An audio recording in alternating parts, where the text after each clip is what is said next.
반갑습니다. 오늘의 말씀은 에베소서 6장 1절에서 3절의 말씀입니다.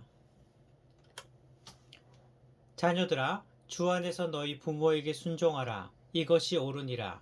내 아버지와 어머니를 공경하라. 이것은 약속이 있는 첫 계명이니 이로써 내가 잘되고 땅에서 장수하리라. 아멘. 10월에 우리가 훈련하고 있는 품성은 순종입니다. 순종이란 나의 뜻을 꺾고 하나님의 뜻을 따르는 것입니다. 우리는 그렇게 생각합니다. 내가 하고 싶은 대로 되어지는 게, 그리고 내 뜻대로 할 수 있는 게 그게 좋아 보입니다. 그러나 정말 형통한 삶이란 내 뜻이 아니라 하나님의 뜻대로 살아가는 것입니다. 내가 보기에는 바른 길처럼 보이지만 그 길은 오히려 위험한 길이며 나를 망하게 하는 길일 수도 있습니다. 하나님께서 인도하시는 그 길이 올바른 길입니다. 가장 좋은 길입니다. 그렇기에 내 뜻을 꺾고 하나님의 뜻에 순종하는 삶이 바로 형통한 삶의 비결이 되어지는 것입니다. 오늘의 세부 실천 사항은 권위자의 즉시 순종한다라는 것입니다.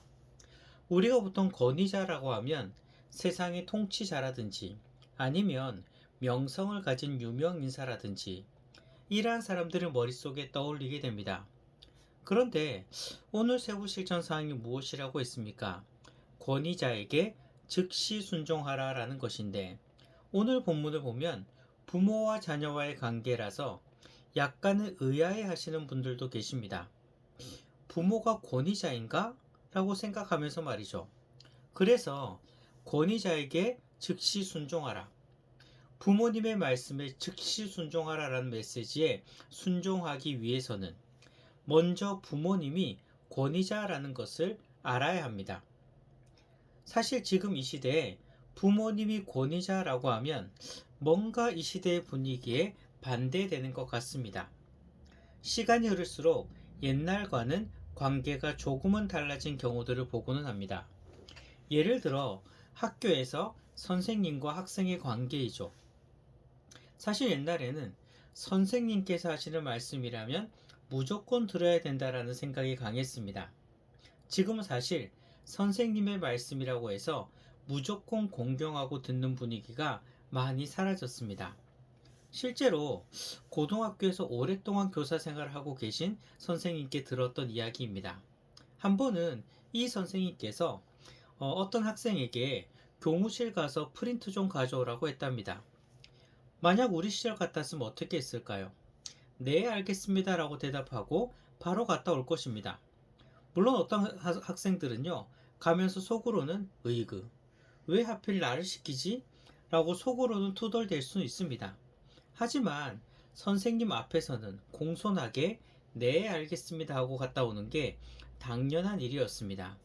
하지만 요즘은 그렇지 않다랍니다. 교무실 가서 프린트물 가져오라고 했더니 그 학생이 대답하기를 왜 내가 가야 되는데요? 라고 묻더랍니다. 그러면서 요즘은 선생님이라서 학생들은 무서워서 편하게 말 못한다는 이야기를 들은 적이 있었습니다. 선생님과 학생들과의 관계뿐 아니라 부모와 자녀 사이의 관계도 옛날과는 많이 달라진 것을 느낍니다. 사실 제가 어릴 때만 하더라도 부모님의 말씀에 대하여는 무조건 순종해야 된다라고 생각했습니다. 단지 저뿐만 아니라 그때는 다들 그렇게 생각했습니다. 그런데 요즘도 그럴까요?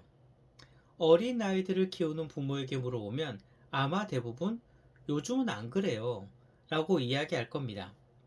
요즘 자녀들에게 부모님의 말씀이기에 무조건 순종해야 된다는 생각이 많이 약해졌습니다.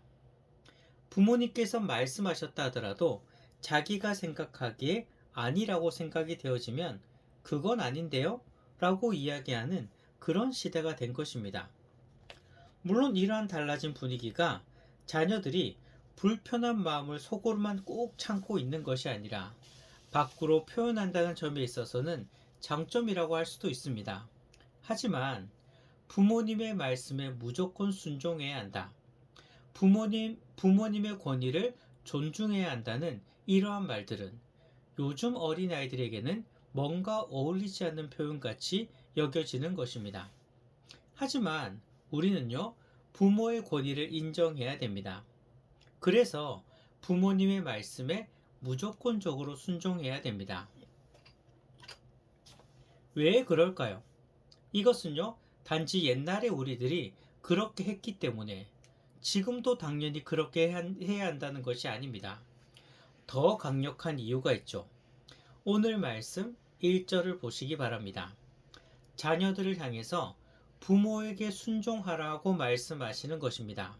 그리고 2절에는 부모에게 공경하라고 말씀하시는 것입니다. 부모님께 순종하고 공경하라고 분명히 말씀하십니다. 그렇다면 부모의 권위는 인간이 부여한 권위가 아닙니다.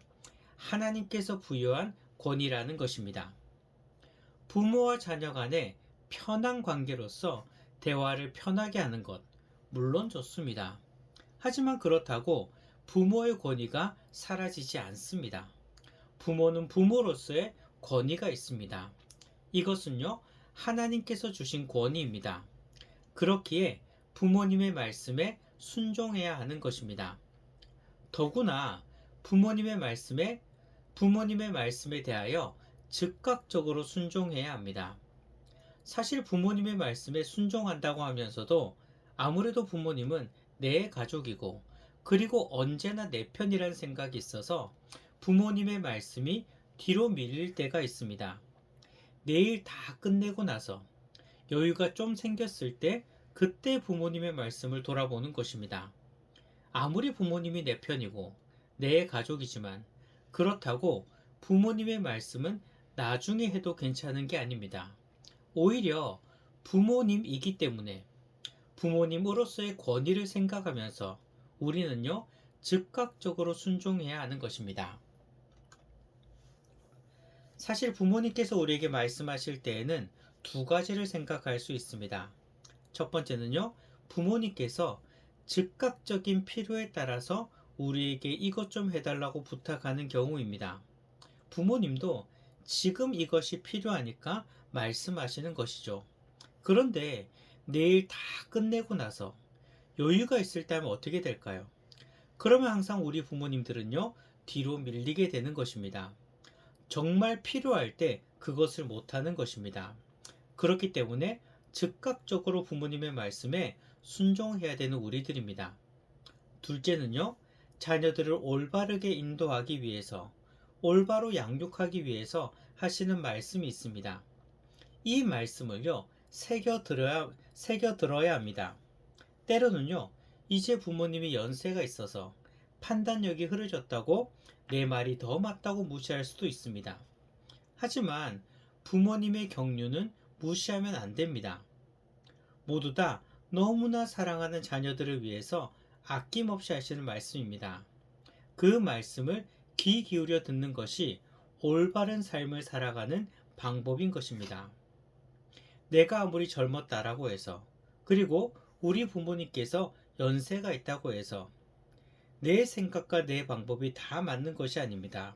우리 부모님의 그 경륜을 우리는 인정해야 됩니다. 그 경륜은 곧 삶의 지혜인 것입니다. 그 말씀에 귀 기울여 듣는 것이 우리가 올바른 삶을 살아갈 수 있는 방법인 것입니다. 먼저 부모님의 권위를 인정합시다. 그리고 그 말씀에 대하여 순종합시다. 그리고 순종하되 즉각적으로 순종하시는 성도님들이 되시기를 소망합니다.